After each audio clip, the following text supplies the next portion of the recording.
Nouvelle vidéo de présentation d'un projet effectué entièrement par des élèves, évidemment à base d'un automate Siemens pour la programmation. Mais il faut savoir ici que toute la platine a été fabriquée, et installée, et câblée et montée par les élèves. C'est un projet qui est super intéressant parce qu'il est à la fois compact et complet. Compact parce que les dimensions sont de l'ordre de 60 sur 30 cm.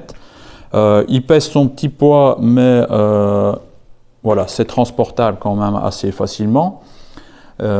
Et complet, pourquoi? Parce que il y a évidemment tout ce que l'on veut dessus pour apprendre à programmer un Siemens, un automate programmable, en passant par quelque chose de très visuel. Très visuel. Alors pourquoi? Parce que vous avez la base, un tapis roulant qui peut aller dans un sens ou dans l'autre, commandé par donc un relais de marche en avant, un relais de marche en arrière.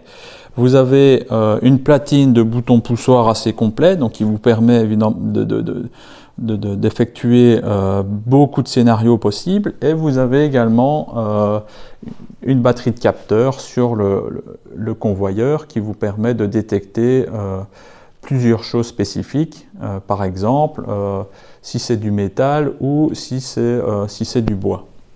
Alors on a également un vérin, évidemment commandé par un distributeur qui se trouve ici en dessous et qui permet, par exemple, comme scénario, d'éjecter une pièce lorsque la pièce se trouve devant la sortie d'évacuation.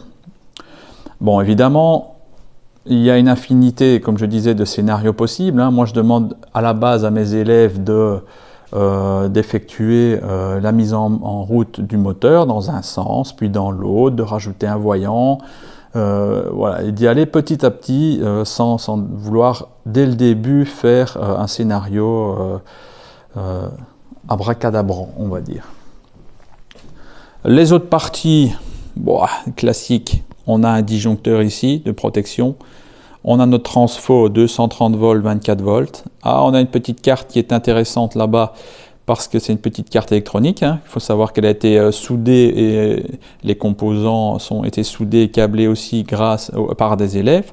Et cette petite carte sert à évidemment faire la liaison avec notre moteur qui ne tourne pas en 24 volts, mais bien je pense, si je me trompe pas, en 12 volts. Donc voilà, elle permet de passer à du 12 volts, de notre 24 volts à du 12 volts.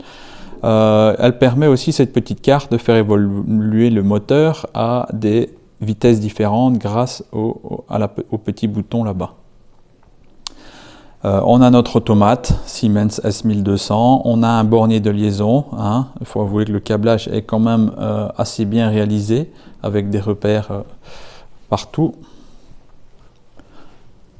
Et voilà, et le raccord se fait comme d'habitude de notre Siemens par un câble Ethernet directement sur notre ordinateur ou sur un réseau sur lequel on pourra programmer sur TIA Portal. Voilà, je ferai peut-être des vidéos de présentation de programmation de cette structure. Si ça vous intéresse, j'ai d'autres de ces pièces à monter par des élèves, et donc je peux faire des présentations de montage de ces structures.